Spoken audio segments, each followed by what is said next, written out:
변수와 자료형 두 번째 동영상입니다. 목차를 통해서 동영상의 내용을 간단하게 살펴보겠습니다. 자료형과 자료 구조에 대해서 간단하게 살펴보고요. 파이썬 자료 구조를 포함한 컬렉션 자료형에 대해서 설명드리도록 하겠습니다. 자료형과 자료 구조는 완전히 다릅니다. 자료형은요, 저장되는 데이터 형식, 데이터의 변환에 영향을 미치는 것이고 기억 장소의 크기에 영향을 미칩니다. 또 변환되면서 변환될 수 있는 값의 범위에도 영향을 미치게 되죠.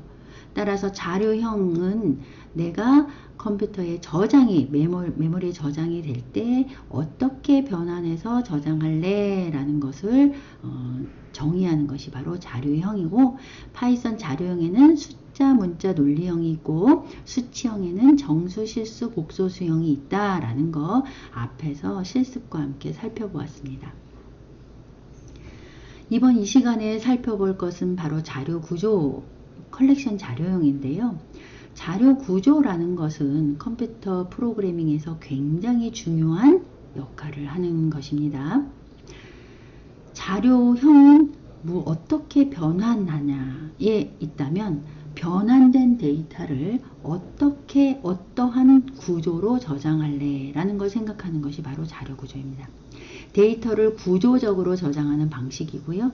하나의 변수에 여러 개의 데이터를 저장하는 방식을 말하고, 저장된 여러 개의 데이터를 효율적으로 관리하는 것이 굉장히 중요하기 때문에 검색, 삽입, 삭제, 수정을 어떻게 하는지 그 방법을 함께 제공해야 합니다.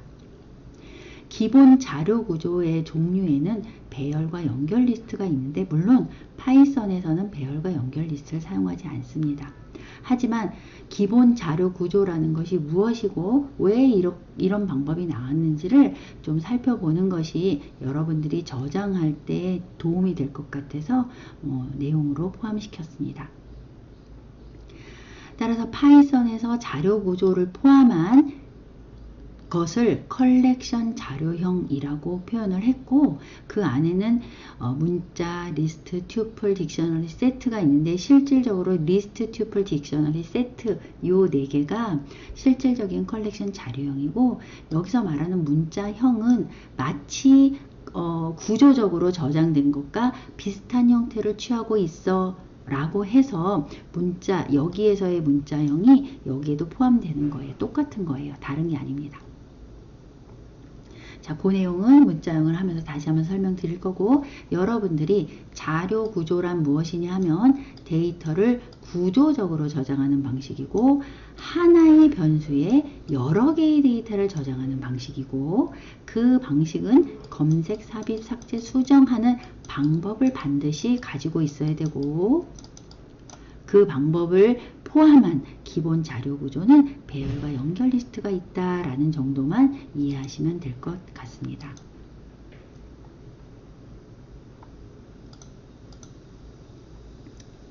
컬렉션 자료형을 본격적으로 살펴보기 전에 기본 자료 구조를 간단하게 살펴볼 텐데요. 여러분들이 제가 앞에서 자료 구조라 뭐라 그랬어요?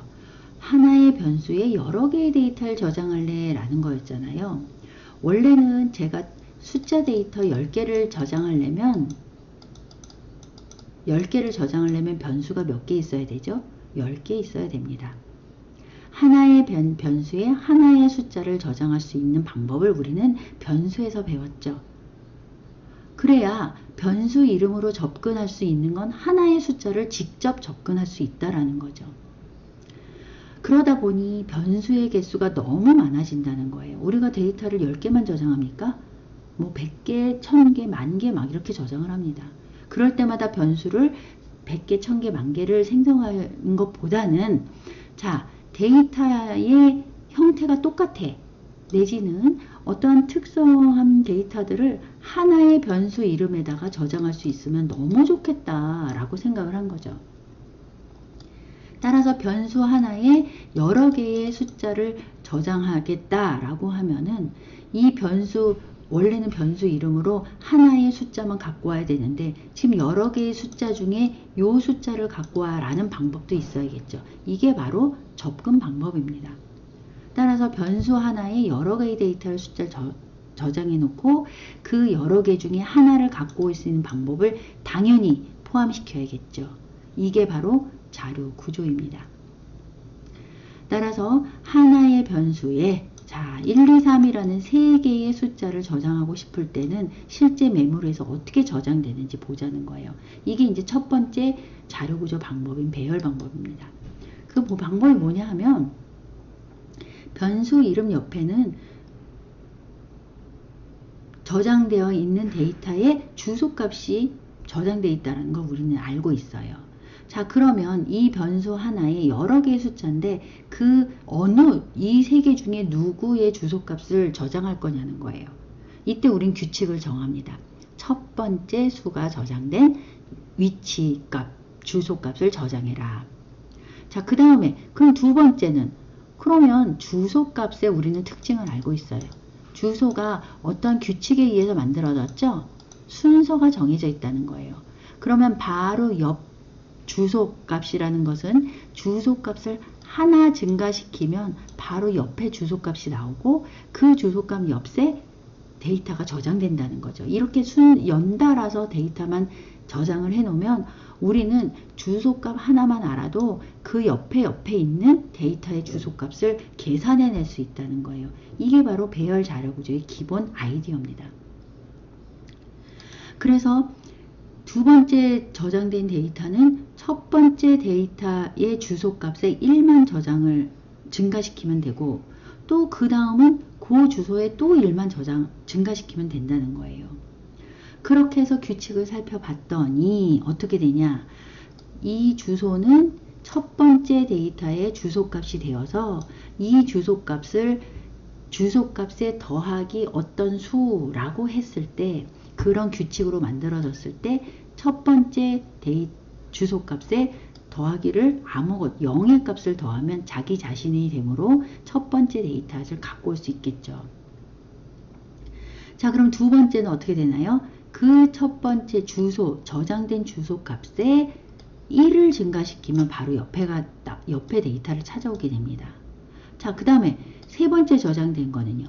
2를 증가시키면 1을 증가시키고 1을 한 번 더 증가시키면 그 저장된 주소값을 우리가 계산해낼 수 있다는 거예요. 따라서 자료 구조는 이렇게 구조적으로 옆에 연달아 저장하는 구조를 가지고 저장을 시키면 그 주소의 증가값만 가지고 우리는 그 값을 직접 접근할 수 있다라는 겁니다. 자, 그래서 우리가 이 주소의 증가치를 우리는 뭐라 그러냐면 컴퓨터에서는 인덱스 값이라고 얘기를 합니다. 자, 그럼 인덱스는 뭐부터 시작이 되나요? 0부터 시작이 됩니다. 왜?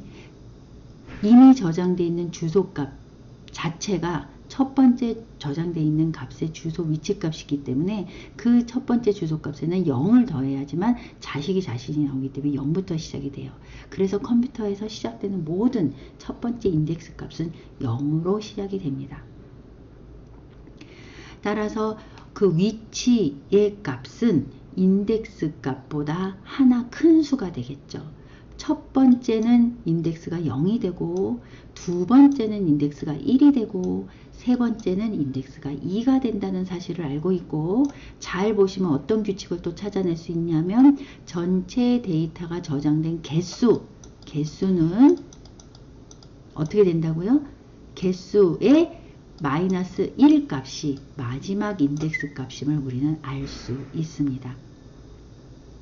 자, 이렇게 배열 자료 구조에서는 우리는 이런 규칙을 찾아낼 수 있고요. 자, 이때 삽입 삭제 검색은 이렇게 인덱스 값으로 바로 검색이 되는데 삽입 삭제는 어떻게 될까요? 잘 보시면 내가 2를 삭제하고 싶어요. 그럼 어떻게 될까요? 1 다음에 1 인덱스를 하면은 값이 없어지는 거예요. 그러면 우리는 이걸 삭제함으로써 무슨 일을 해야 되냐면 바로 3을 앞에 주소값으로 위치를 바꿔줘야 됩니다. 그래서 나는 2만 지우면 되는데 3의 2를 지움으로써 3의 위치값 변경 연산을 함께 해야 된다는 거예요. 자, 그럼 삽입은 어떻게 될까요? 삽입도 마찬가지예요. 내가 맨 뒤에 삽입하는 건 상관이 없는데 내가 1과 2 사이에 4를 삽입하고 싶어요. 그럼 어떻게 되나요?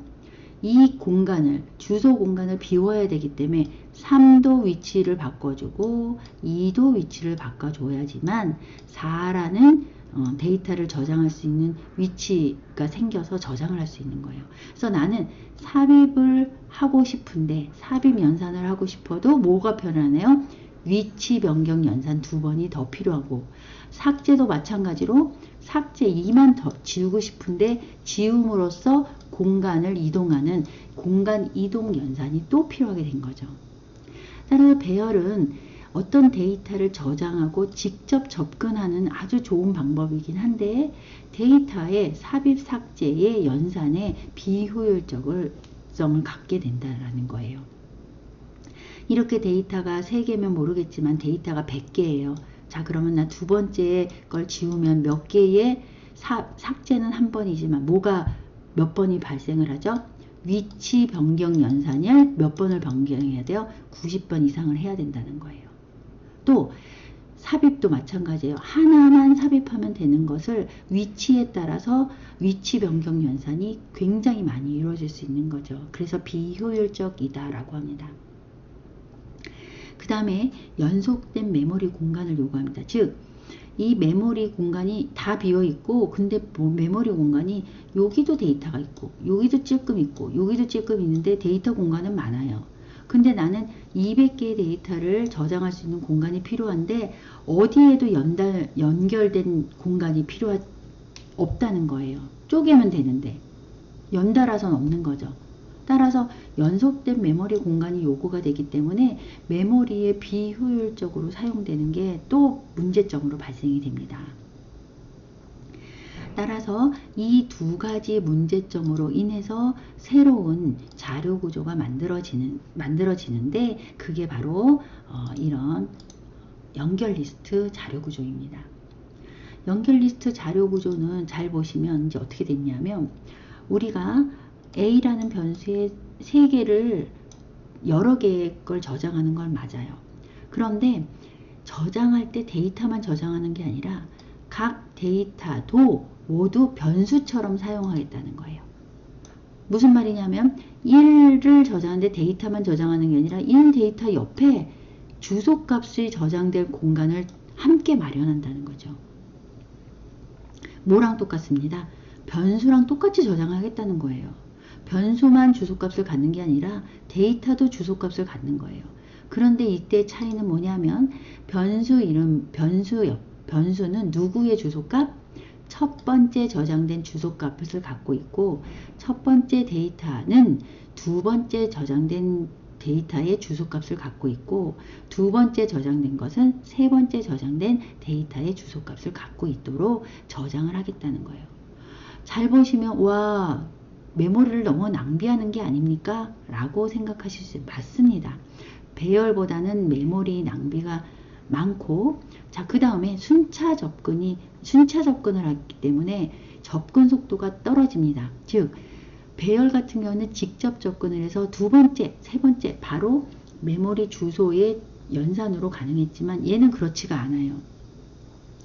내가 3이라는 데이터를 갖고 오기 위해서는 반드시 A 변수의 첫 번째 주소값을 따라가고 걔가 저장된 다음 주소값을 따라가고 3이 저장된 주소값을 갖고 있는 이 데이터까지 따라가야지만 3을 가지고 올 수가 있다라는 거예요. 따라서 이 연결 리스트는 삽입 삭제가 효율적이고 메모리 공간이 효율적인 그 배열의 단점을 보강하고자 만들어진 거기 때문에 메모리의 활용성은 낮아지고 접근 속도가 늦어진다는 또 다른 단점을 갖게 되는 거죠. 삽입을 보시면 왜 얘가 효율적이냐면 내가 1과 2 사이에 3을 저장하고 싶어요. 그러면 3을 저장하면서 주소값을 누구의 주소값을 가지면 1이 갖고 있는 주소값을 그대로 가져가고 그 다음에 3, 아니죠. 1의 주소값이 바뀌죠. 누구 주소값으로? 3이 저장된 주소값으로 바뀌고 3이 누구? 2가 저장된 주소값, 1의 주소값을 그대로 가지고 오면 2가 연결이 된다는 거예요. 그래서 연결을 끊고 연결을 연결한다. 자, 요것만 진행하면 되기 때문에 다른 데이터의 연결에 전혀 영향을 미치지 않습니다. 따라서 삽입 굉장히 효율적이죠. 다른 연산이 필요 없으니까. 삭제도 마찬가지예요. 2를 삭제한다 그러면 1과 2의 연결 끊고 2와 3의 연결 끊고 1과 3 연결만 해주면 끝나요. 따라서 삽입 삭제가 효율적이고 또 메모리 공간도 연속된 게 아니라 하나씩 데이터 하나 저장하는 공간이 떨어져 있는 것만 있으면 우리는 많은 데이터를 저장할 수 있기 때문에 효율적 사용이 됩니다. 그래서 이 장점은 가지고 있지만 순차 접근 때문에 접근 속도가 저하된다. 그 다음에 또 하나 내가 구현하기가 좀 어렵습니다. 데이터를 저장할 때 변수만 주소값을 갖는 게 아니라 각 데이터도 주소값을 다 갖도록 우리가 정의해야 되기 때문에 포인터 변수라는 변수를 하나 다시 생성을 해야 돼요. 그래서 저장하기가 좀 복잡하기도 합니다. 따라서 그런 단점은 있지만 이런 장점이 있기 때문에 많이 사용하고요. 따라서 배열이 더 좋다, 연결이 더 좋다 라고 구분 짓는 것이 아니라 내가 어떻게 이 데이터를 써먹을지에 따라서 여러분들은 자료 구조를 선택해서 저장하시면 되는 거예요. 나는 저장해 놓고 가져와서 연산하는 접근이 훨씬 많아. 그러면 배열로 하는 게 좋고, 아니야 나는 접근보다는 삽입 삭제 데이터의 변형이 훨씬 많아. 그러면 연결 리스트를 사용하시게 되는 거죠.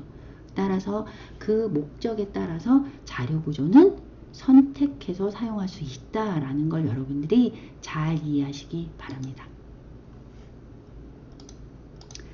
자, 이러한 자료 구조를 포함한 파이썬에서 제공하는 자료형이 바로 컬렉션 자료형이에요. 그래서 컬렉션 자료형은 뭐예요? 하나의 변수에 여러 개의 데이터를 함께 저장하는 방식입니다. 자, 파이썬에서 말하는 이 자료 구조들은 실제 저장되는 배열과 링크드 리스트와는 관계없는 파이썬에서 순수하게 제공하는 자료 구조를 포함한 자료형입니다. 왜 자료형이라고 했냐 하면 우리가 앞에 동영상에서 사용했던 자료형의 형식으로 너무 쉽게 저장할 수 있고 자료형 변환처럼 이 자료 구조도 자연스럽게 변할 수 있어요. 변형 함수를 이용해서. 잘 보시면 실제 자료 구조는 배열에서 링크드 리스트로 바로 변환할 수 없습니다. 무슨 엄청난 프로그램을 짜야 되는 거예요. 근데 파이썬에서는 이 자료 구조를 포함한 저장을 해도 쉽게 자료형처럼 변환이 가능해요. 자, 그거를 이제 여러분들과 함께 이제 실습을 통해서 살펴볼 텐데, 따라서 파이썬에서는 자료 구조라는 말을 쓰지 않고 컬렉션 자료형이라고 표현을 합니다.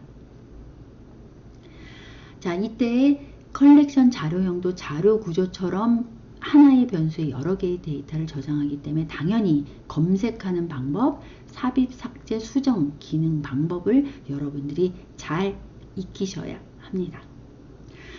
파이썬에서 제공하는 컬렉션 자료형에는 시퀀스형과 비시퀀스형이 있는데, 시퀀스형에는 문자열 리스트 튜플이에요. 자, 시퀀스형은 뭐랑 되게 비슷하냐면 배열 자료 구조의 형태를 비슷하게 흉내낸 겁니다. 배열이 아니에요. 배열은 아니지만 배열의 자료 구조를 흉내내서 제공하는 자료형입니다. 그래서 시퀀스라는 거는 순서가 EC 이렇게 바로바로 연결지어서 하기 때문에 인덱스로 직접 접근이 가능한 자료형이라고 생각하시면 되고요. 비시퀀스형은 그렇다고 해서 비시퀀스형이 연결 리스트는 아닙니다. 연결 리스트도 시퀀스형이에요. 순서가 이씨 저장되기 때문에. 비시퀀스에는 순서와 상관없이 굉장히 다양하게 저장이 돼서 인덱스로 데이터를 접근할 수 없기 때문에 비시퀀스형이다 라고 얘기를 합니다. 자, 이 자료형을 하나씩 간단하게 살펴보도록 하겠습니다. 시퀀스형은 아까 말한 대로 배열의 형태를 흉내낸 거기 때문에 뭐로? 인덱스 값으로 값을 직접 접근할 수 있습니다. 자, 파이썬 시퀀스 컬렉스형 정의를 보시면 문자열 리스트 튜플이 있는데 문자열은 왜 컬렉션 자료형에 포함이 되냐 하면 다른 프로그래밍 언어는 스트링형과 캐릭터형을 구분합니다. 즉 스트링형은 뭐냐면 여러 개의 문자열이에요. 말 그대로 단어죠. 단어. school 그러면 school 이라는 school이라는 문자열 요거 하나를 하나의 형태로 구분합니다. 캐릭터형은 뭐냐면 school이 아니라 s, c, h, o, l을 각각 떨어뜨려서 변형해서 저장하는 걸 캐릭터형이라고 하죠. 각각 변환 방식이 다릅니다. 따라서 다른 프로그래밍 언어는 이걸 구분하는데 파이썬은 이걸 구분하지 않아요. 그래서 문자열로 그냥 스쿨이라고 저장을 하면 문자열로 변환돼서 저장이 되고 또 이 안에 있는 캐릭터를 여러 개의 문자 캐릭터로 인식하여 접근할 수 있는 거죠. C 접근하고 O 접근하고 L 접근하고 이렇게 하나씩 문자로 구분지어서 접근할 수 있는 형태로 저장되기 때문에 문자열을 하나의 시퀀스 자료형에도 포함이 되는 거예요.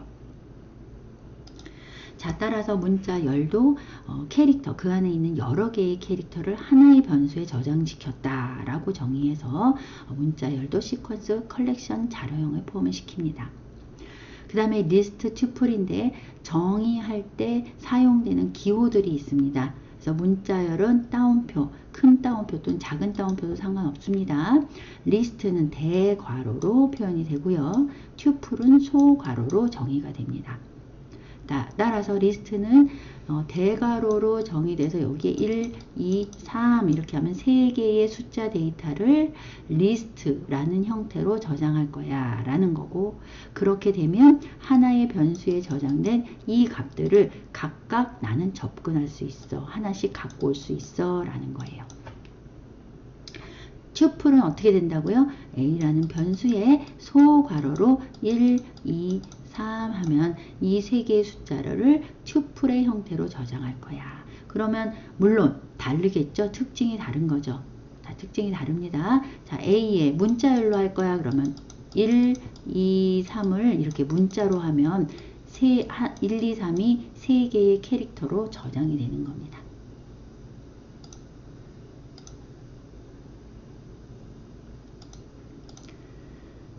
자, 시퀀스 컬렉션 자료형 문자열 리스트 튜플을 각각 하나씩 한번 할당해 보고 할당 실습을 통해서 살펴보도록 하겠습니다.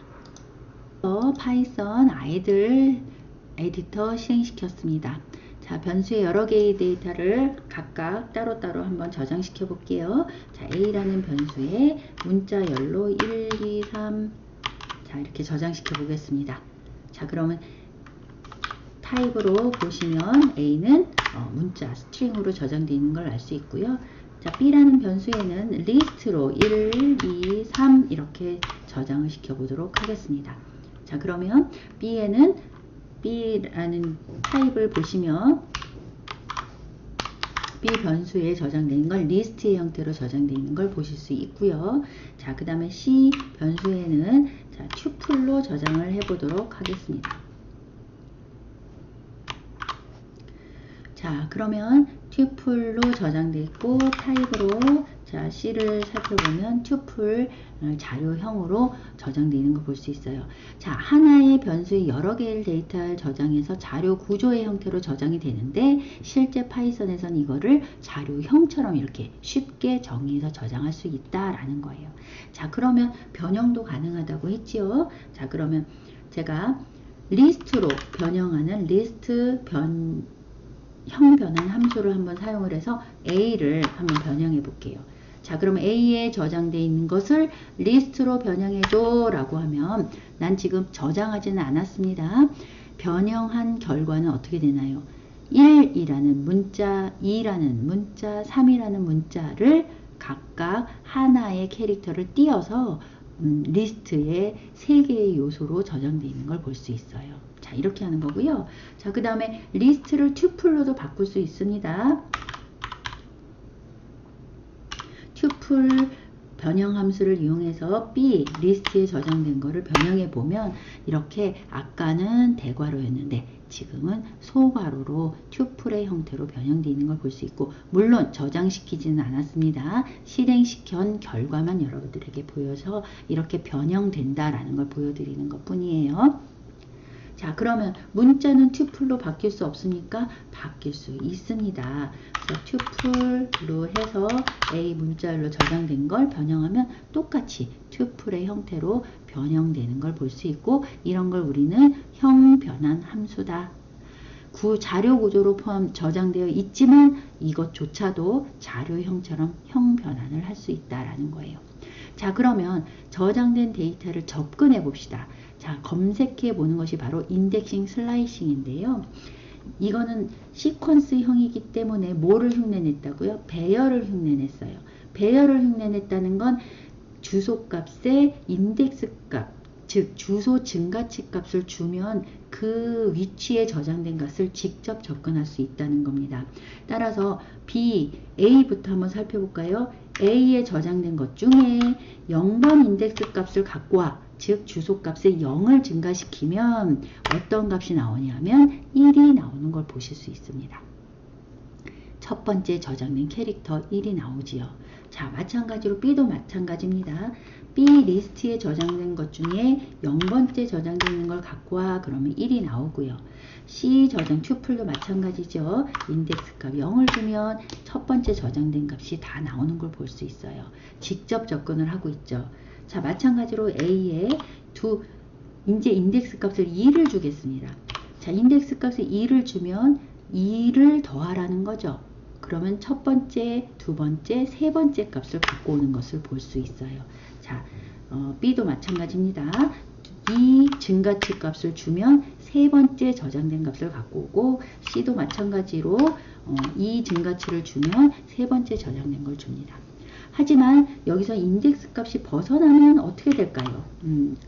3을 갖고 와, 그러면 당연히 string index out of range, 너는 저장되어 있는 걸 넘어섰기 때문에 out of range의 index error가 나오는 걸 보실 수 있습니다.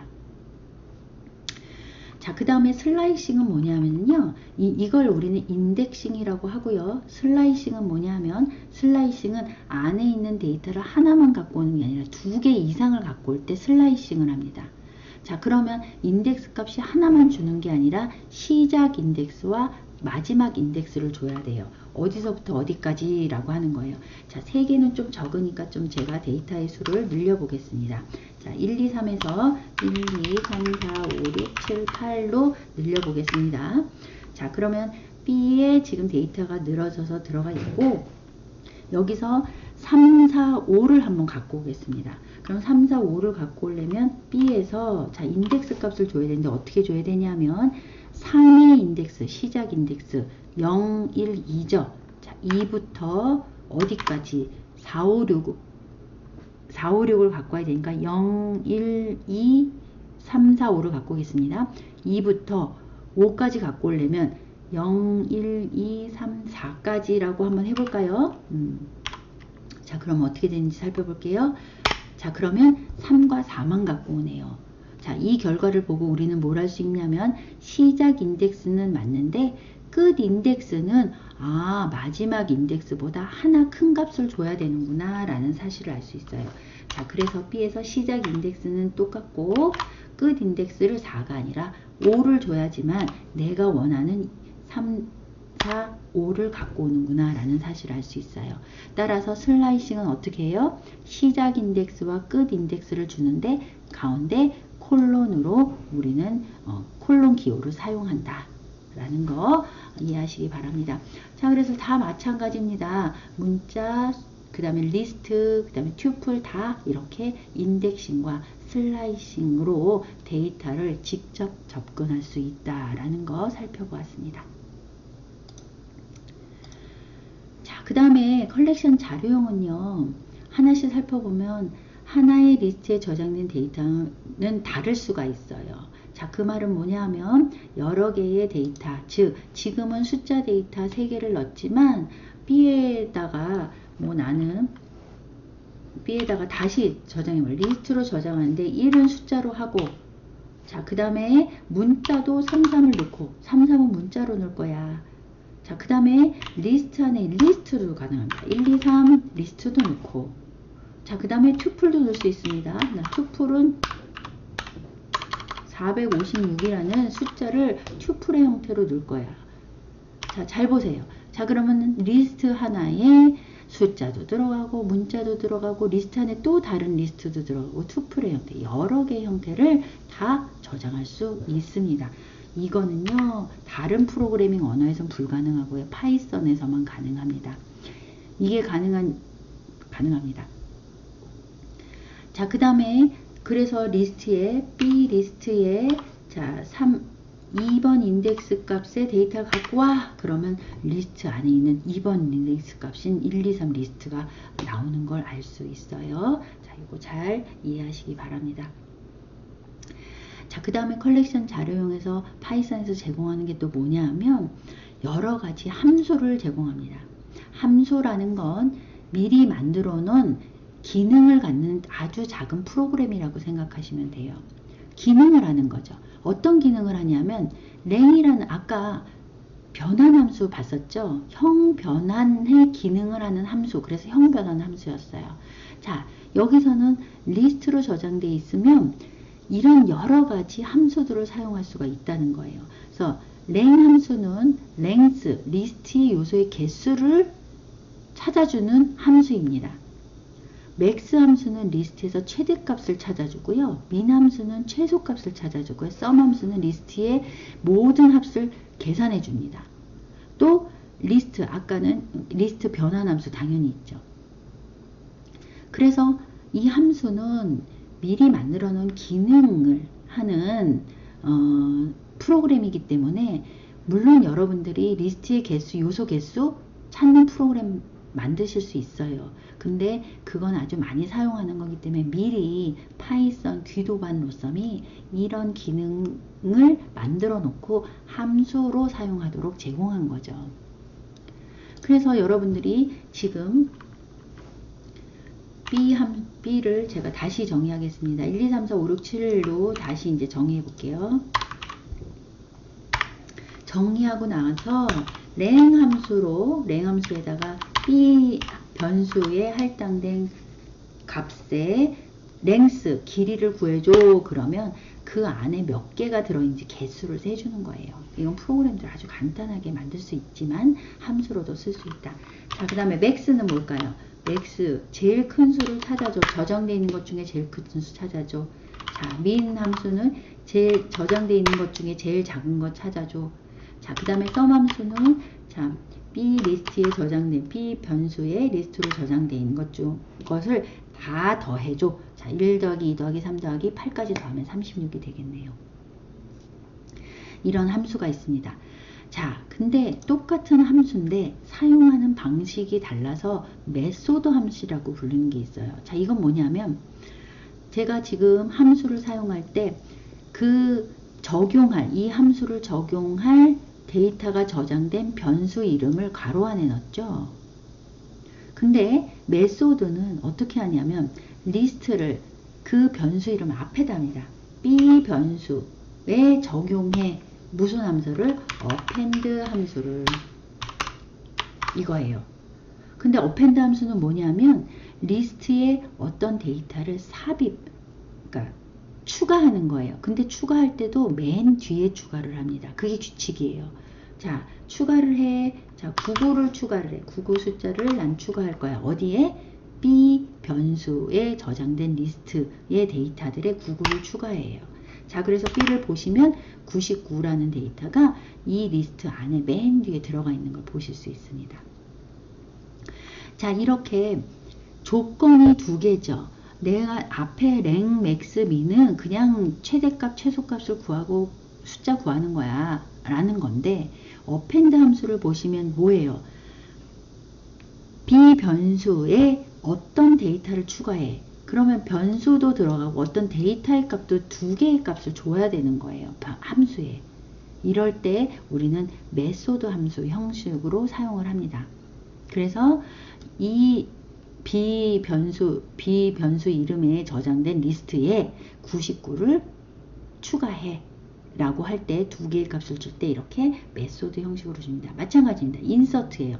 인서트는 뭐냐 하면 리스트에 인덱스 위치의 요소를 삽입합니다.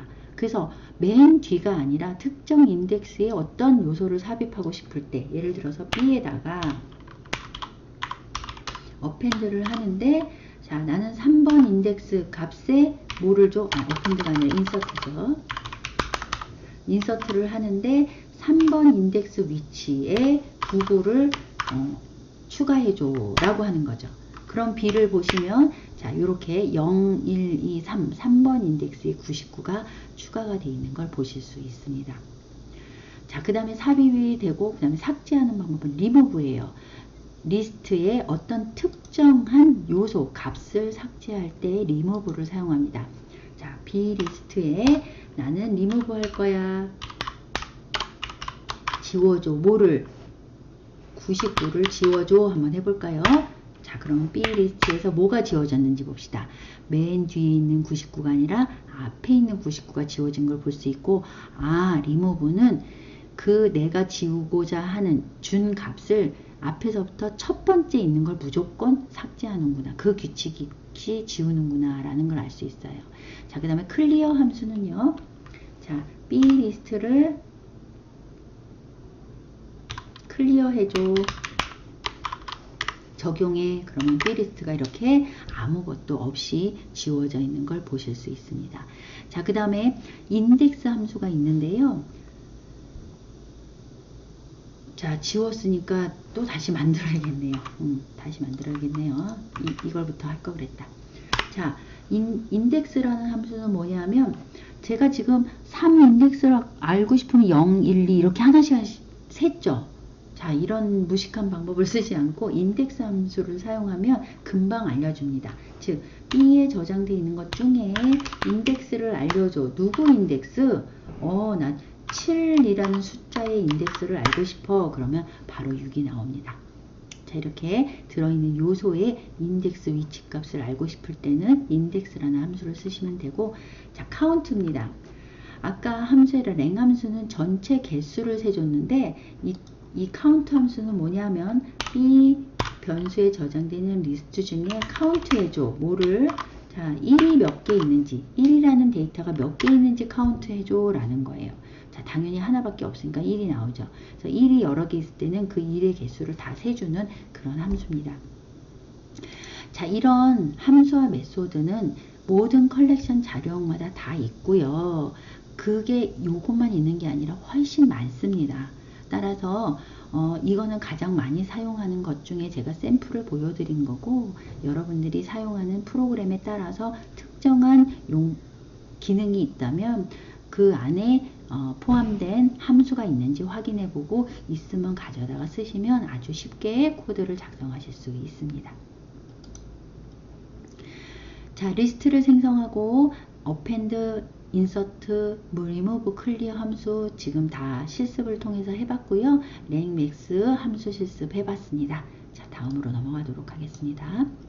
자, 그 다음에 튜플이에요. 튜플도 아까 말한 대로 시퀀스형으로 저장되어 있어서 인덱스로 인덱싱과 슬라이싱이 가능한데, 자, 튜플은 리스트와 완전히 똑같지만 삽입, 삭제, 수정이 불가능합니다. 따라서 리스트에서 사용했던 뭐죠? 아까 append, insert, remove, clear 이 함수들은 사용할 수가 없어요. 하면 에러가 발생합니다. 따라서 튜플은 리스트와 똑같은데 랭, 맥스 이건 다 할 수 있어요. 똑같은데 뭘 할 수 없다? 삽입, 삭제, 수정이 불가능하다. 그래서 파이썬에서 제공하는 다양한 함수들 중에서 삽입, 삭제, 수정을 뺀 나머지 함수들만 사용할 수 있다라는 거 잘 이해하시기 바랍니다. 그래서 투플 자료형은요, 여러분들이 데이터를 보호해야 할 때, 내가 실수로 데이터를 지우거나 뭐 변경하거나 그럴 수 있으니까 그런 걸 보호할 때 튜플 자료형을 사용하실 수 있습니다. 자, 그래서 튜플 자료형에서 내가 무리하게, 자, 지금 튜플 자료형으로 생성된 게 C가 튜플 자료형이죠. 자, 그럼 내가 무리하게 append 한번 해볼까요? C에 append 함수를 해서 나 4를 넣어줘 라고 하면, 무리하게 내가 삽입을 진행을 하면 attribute 에러가 발생을 해서 이거는 튜플에서는 append가 불가능해 라고 이제 나오게 되는 거죠. 지금 여기다 A다가 있군요. 그러니까 스트링이라고 나왔네요. 자, C에다가 하겠습니다. append 4 라고 하면 tuple object has no attribute append 라고 해서 append는 불가능해. 자, 스트링도 append는 불가능합니다. 그래서 append 함수는 리스트에서만 사용할 수 있는 요소 추가 함수다 라고 생각하시면 됩니다. 자, 그 다음에 튜플도 마찬가지로 랭, 맥스, 민 다 사용할 수 있어요. 자, 그래서 맥스 함수를 튜플로 저장된 C에다가 적용을 하면 똑같이 다 사용을 합니다. 랭 함수도 마찬가지입니다. 튜플로 저장된 거에 개수를 세워주는 걸 다 사용할 수 있겠죠. 자, 다음은 B-시퀀스 컬렉션 자료형을 살펴보도록 할 텐데요. B-시퀀스에는 뭐가 있다 그랬죠? 딕셔너리, 셋 두 개가 있습니다. 자, 그 중에서 딕셔너리 먼저 살펴볼 텐데요. B-시퀀스형 자료형은 저장되는 순서가 정해져 있지 않아요. 그래서 딕셔너리는 저장된 데이터를 검색, 수정, 삭제 시 필요한 인덱스 값으로 나는 접근할 수가 없는 거예요. 그래서 딕셔너리는 그거를 접근할 수 있는 방법을 함께 정의합니다. 그게 바로 키예요. 자, 그 다음에 집합은 검색, 삽입, 삭제, 수정이 불가능한 집합 딕셔너리가 있는데 하나씩 살펴보도록 하겠습니다.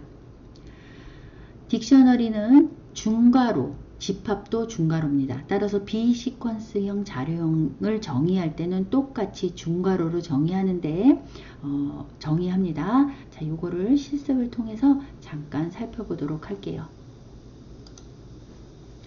자, 중괄호로 정의합니다. 자, D라는 변수에 중괄호로 정의하겠습니다. 자, 중괄호로 3, 4, 5 이렇게 정의를 하면 3, 4, 5가 이번에는 세트 자료형으로 저장되어 있는 걸 보실 수 있어요. 타입 D를 보시면 세트로 저장되어 있는구나 사실 알 수가 있고요.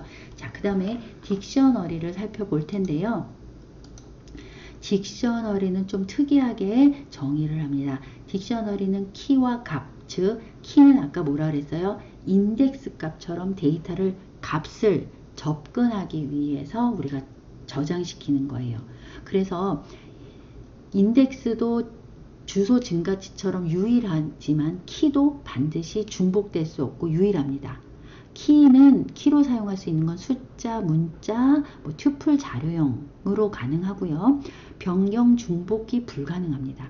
그래서 키는 한 번 정의되면 변경할 수가 없어요. 키는 단지 어디에만 사용되냐면 우리가 저장할 값, 그 값을 접근하고 그 값을 수정하고 그 값을 연산하고 싶을 때 그때 키 값으로 그 값을 갖고 온다는 거죠. 따라서 뭐와 되게 비슷합니까? 연결 리스트랑 되게 비슷하지만 사실 연결 리스트랑 아무 상관없어요.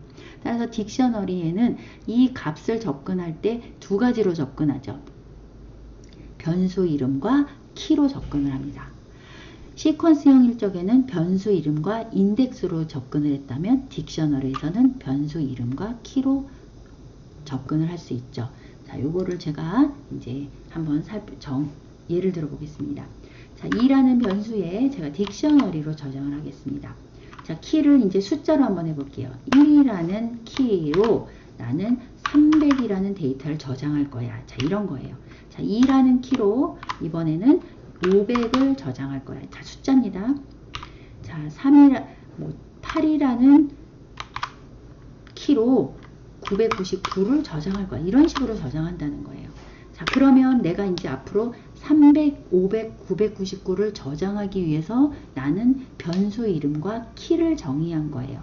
자, 그럼 변수 이름의 키 값이 뭡니까? 1키 값으로 나는 접근하는 건 300을 접근하는 거죠. 이걸 여러분들이 인덱스로 오해하시면 안 됩니다. 마치 인덱스 정의처럼 대괄호로 하지만 딕셔너리에서는 키 값을 인덱스 값 대신에 넣어준다 라고 생각하시면 돼요. 자, 그래서 8이라는 걸 넣으시면 순서하고는 상관없어요. 내가 정의한 대로 999를 하죠. 자, 따라서 이 키는 숫자뿐만 아니라, 자, 이를 내가 다시 한번 정의해 볼게요. 자, 예를 들어서 뭐 2024 연도라고 나는 이제 정의할 수 있어요. 숫자로 하지만 문자 2024로 나는 2024년도에 뭐 매출액이 우리 회사의 매출액을 이렇게 저장할 거야. 따라서 우리 회사의 연도 매출액을 연도의 키로 저장을 하면 나중에 내가 연도만 넣으면 그 연도에 해당하는 매출액을 볼 수 있어. 이렇게 딕셔너리는 이 데이터를 저장할 때 이미 의미를 부여해서 저장할 수 있는 아주 유용한 방법이라는 거예요. 또 이렇게도 할 수 있죠. 나는 지금 뭐 카페에서 데이터베이스를 만들 거야. 자, 그런데 카페에서 티를 파는데 티의 가격이 5,500원이야. 자, 이렇게 저장하겠다는 거예요. 그럼 나중에 나는 우리 가격이 얼마였지? 라고 5,500이라는 가격을 보고 싶으면 T라는 키로 5,500을 찾을 수 있다는 거죠. 그래서 이 딕셔너리는 여러 가지 내용을 포함해서 데이터를 저장하는 방식입니다. 그래서 어떻게 보면 굉장히 좀 불합리해 보이기도 하지만 사용자 입장에서 보면 굉장히 유용하게 데이터를 저장할 수 있고 찾을 수 있게 되는 거죠. 의미를 부여해서. 자, 그래서 나는 나 2024년 매출액을 보고 싶어. 자, 그럼 키가 문자로 저장을 했기 때문에 문자열로 당연히 키 값을 정의해야 되고, 그러면 2023년에 저장된 매출액을 보여주게 되는 거죠. 가져오게 되는 거죠. t도 마찬가지입니다. 2라는 변수에 t라는 문자를 내가 치면 찾아오면 t의 가격이 나오게 되는 거죠. 자, 이렇게 키는 숫자, 문자도 가능하고, 자, 매출액을 저장할 때 난 이렇게도 저장할 수 있어요. 어떻게? 나는 자, 튜플로 저장을 할 수가 있습니다. 2024년도 매출, 2024년에 1월 매출액이야. 자, 이렇게 연과 일을 같이 묶어서 키로 하고 싶어 하면 키의 요소가 두 개가 되잖아요. 자, 그러면 그때 또 다른 튜플의 형태로 할 수 있다는 거예요. 근데 왜 여기서는 튜플만 제가 계속 강요하냐면 키는 뭘 할 수 없다고요? 수정할 수 없고 삭제할 수 없기 때문에 추가할 수도 없어요. 변경할 수 없는 그 자료형인 튜플을 써야지만 된다라는 거예요. 자, 그래서 79999 자, 이렇게 저장을 할 수 있습니다. 자, 그러면 이제 앞으로 얘를 보려면 어떻게 될까요? 2의 인덱스 대신에 뭐를 넣어야 될까요? 튜플 전체를 넣으셔야 되는 거예요. 20 1 이게 이제 키가 되어서, 자, 요걸로 나는 찾아줘. 그러면 이렇게 7999를 찾아주게 됩니다. 자, 여기서 이제 키는 이렇게 정의할 수 있고 값은 뭐 여러분들이 자유롭게 숫자, 문자, 튜플, 리스트 뭐든지 다 저장할 수 있습니다. 그래서 변경, 중복 가능하고요. 자, 딕셔너리 형태로 여러 가지 딕셔너리를 생성해 볼 수 있는데 학생별 점수, 연도별 매출액, 문자별 단어 여러분들이 만들고 싶은 대로 만들 수 있습니다. 그래서 학생별 점수 그러면 뭐 J라는 변수에다가 학생별 점수하면 학생 이름으로 할 것인지 아니면 뭐 학번으로 할 것인지 학생을 표현하는 데이터를 키로 고정시킬 수가 있는 거예요. 그런데 이때 여러분들이 주의하셔야 될 것은 키는 중복될 수 없다고 했죠. 근데 이름으로 하면 동명이인이 생길 수도 있으니까 사실 똑같은 점수인데 이름을 키로 하면 좀 문제가 생길 수가 있겠네요. 그럼 뭐 1, 2, 3을 또 붙여야 되거나 그럴 수도 있겠네요. 따라서 학생을 구분할 수 있는 키로 적합한 건 학번이나 그 사람의 주민등록번호, 뭐 이제 이런 유일한 번호가 될 수가 있겠고 그걸 키로 하면 학생을 더 구분 지을 수 있겠죠. 자, 따라서 나는 학번으로 할래. 그럼 뭐 2024, 000, 333 학번의 학생의 점수는 뭐 90점이야. 자, 그 다음에 2024, 뭐 334 학번의 학생의 점수는 80점이야. 자, 이렇게 학생별 점수를 저장을 하고 나서 자, 제2의 나는 알고 싶어. 누구? 2024, 333 학생의 점수를 알고 싶으면 자, 이렇게 변수 이름과 학번으로 그 학생의 점수를 찾을 수 있다라는 겁니다. 연도별 매출액은 아까 말한 대로 이렇게 연도와 매출액을 짝지을 수도 있고요. 문자별 단어는 뭐 여러분들이 다양하게 표현할 수 있습니다. 뭐 F라는 변수의 문자, 뭐 A 문자에 뭐 이건 사전 만들 때 뭐 좀 중요할 수도 있겠죠. A 문자에는 나는 뭐 애플 이렇게 애플도 있고 그 다음에 또 뭐도 있나요? LG도 있고 자 이런 식으로 여러 개를 문자별 이렇게 단어들을 딕셔너리로 저장할 수도 있어요. 그래서 딕셔너리는 여러분들이 잘 사용만 하시면 여러분들 프로그램에 굉장히 도움을 줄 수 있는 그러한 자료형입니다. 자, 딕셔너리를 생성하고 검색, 삽입, 삭제, 수정을 실행해 볼 텐데요. 딕셔너리도 마찬가지로 자료 구조를 포함하기 때문에 삽입, 삭제, 수정 가능하고요. 그럴 때마다 우리는 함수 사용할 수 있습니다. 물론 유용한 함수, length, key, value 뭐 이런 함수들도 있는데 그 컬렉션 자료형이기 때문에 다양한 사용할 수 있겠죠. 그래서 get, update, delete 뭐 이런 클리어 함수 사용해서 한번 실행해 보도록 하겠습니다. 자, 함수를 실습하기 위해서 한번 딕셔너리를 한번 다시 생성해 볼게요. ZZ라는 변수를 생성하고 딕셔너리를 해볼게요. 자, 이때 뭐 과목별 점수 한번 해볼까요? 뭐 국어 점수는 뭐 99점이었어. 자, 그 다음에 수학 점수는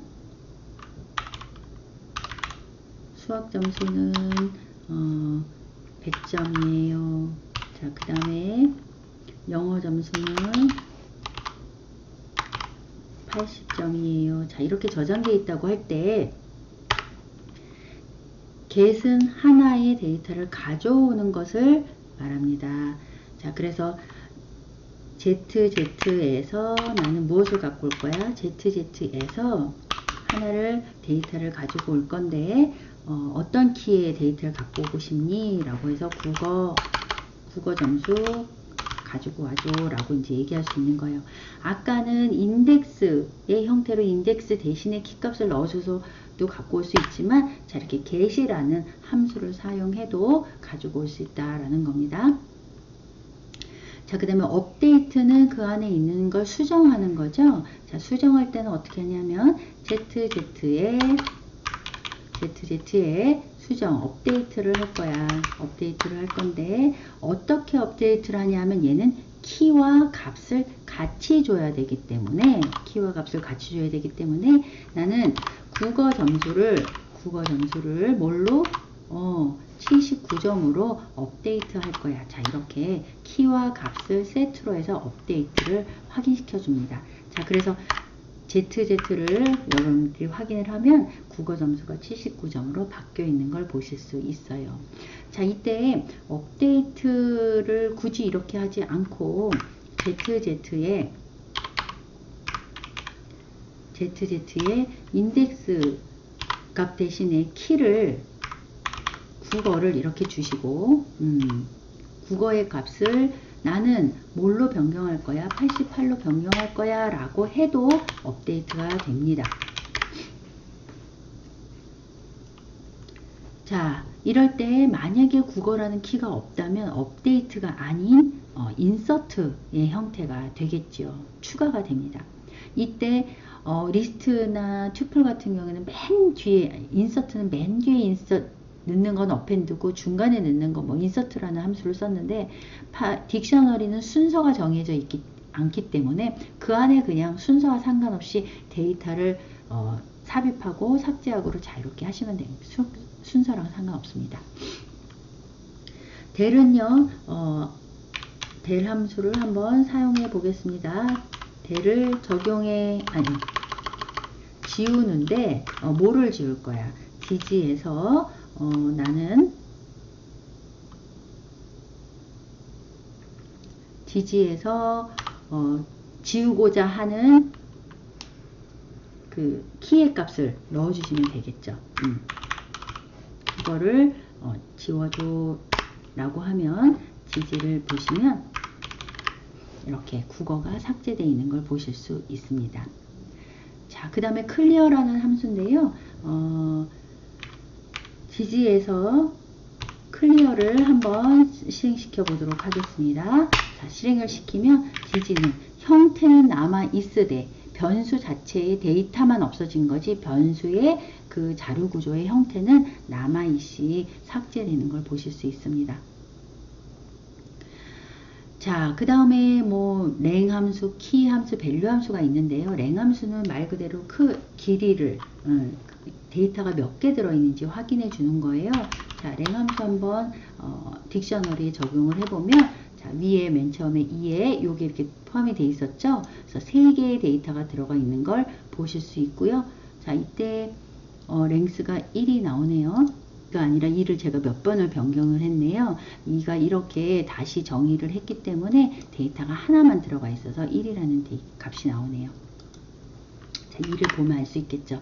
자, 요거 하나만 들어가 있습니다. 자, 그 다음에 keys와 values라는 딕셔너리에서만 사용할 수 있는 함수가 있는데요. 자, 그게 뭐냐 하면 지지 변수에 포함된 것 중에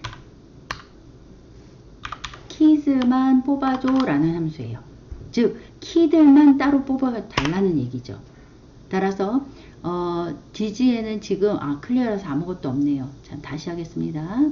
지지에 자, 이거를 다시 생성을 하고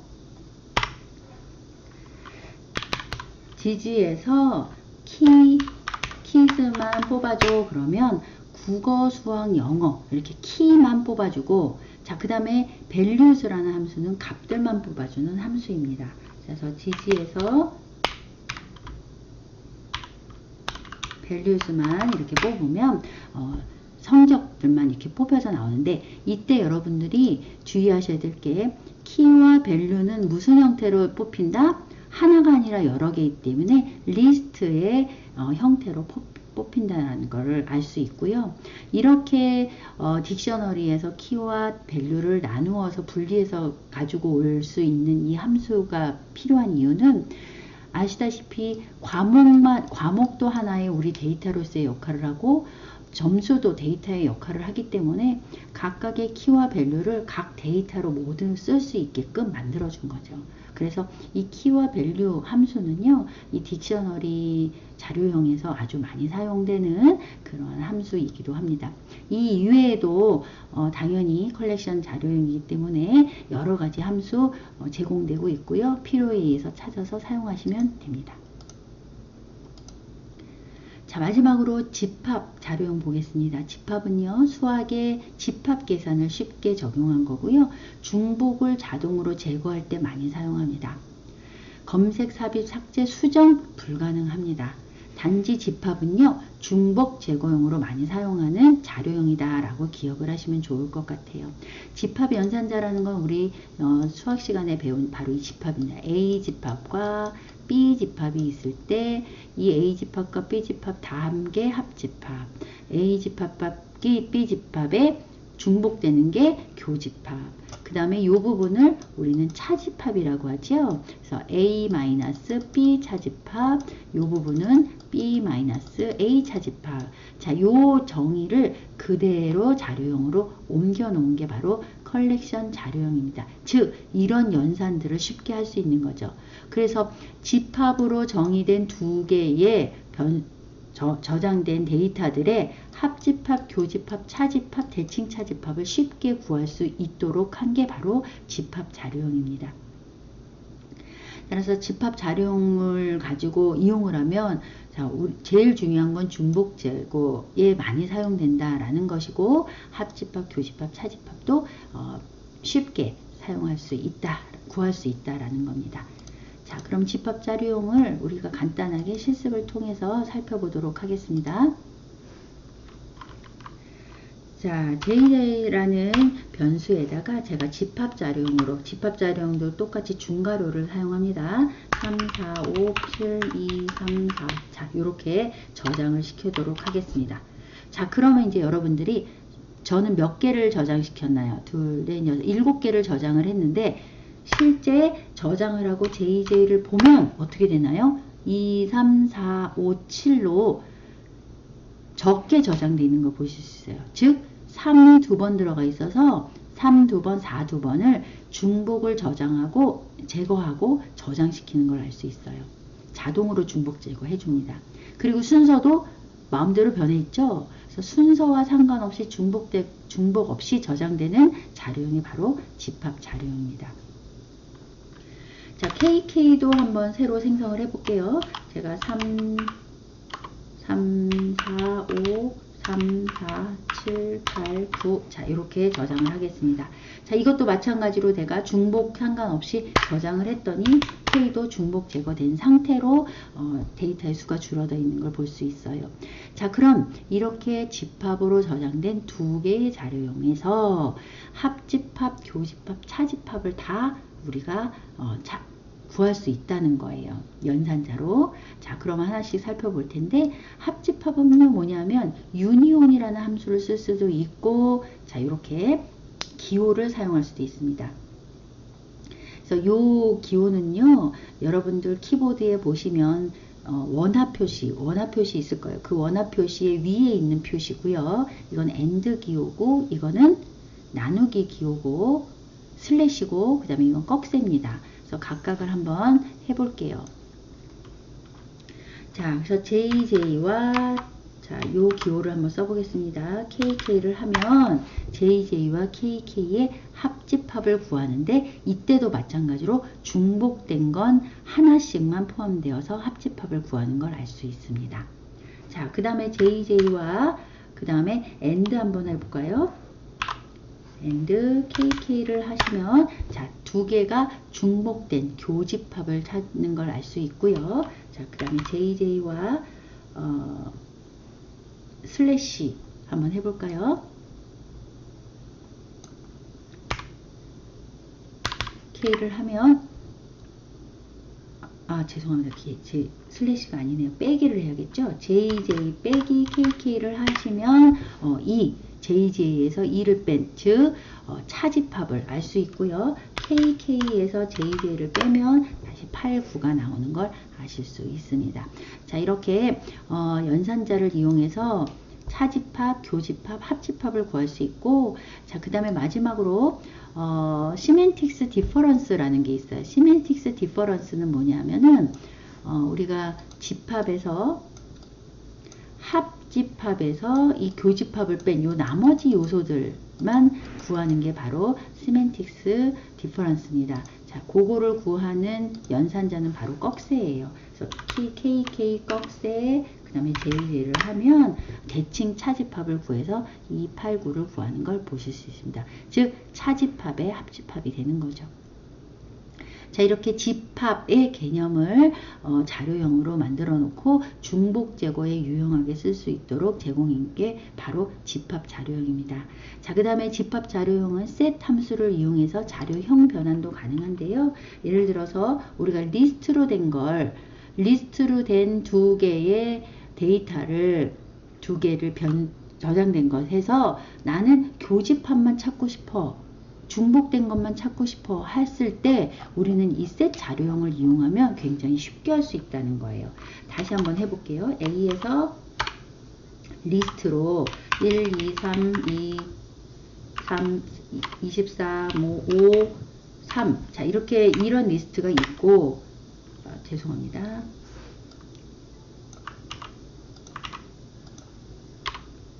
자, 이런 리스트가 저장되어 있고, 자, 그 다음에 B에는 또 1, 3, 24가 저장되어 있다고 한번 생각해 봅시다. 자, 리스트로 저장된 두 개의 리스트에 교집합을 나는 찾고 싶어 하면 프로그램 짜셔야 돼요. 그런데 이거를 교집합을 쉽게 집합 자료형만 이용하면 쉽게 찾을 수 있다는 거죠. 그래서 set으로 A를 바꾸고, 자, 그 다음에 교집합이 아까 AND였죠? 바꾼 상태에서 AND 연산을 하는 거예요. 그 다음에 얘도 바꿔서 AND 연산을 해줘. 자, 그러면 그 두 개의 공통으로 들어간 24, 1, 3이 집합 자료형으로 나오는 걸 보실 수 있습니다. 자, 그래서 집합 자료형은 앞에도 말씀드린 것 같이 중복 제거할 때 아주 좋고요. 자, 그 다음에 이렇게 집합의 교집합, 합집합, 차집합을 구할 때 아주 유용하게 사용하는 자료형입니다. 자, 이것으로서 자료형 마치겠습니다.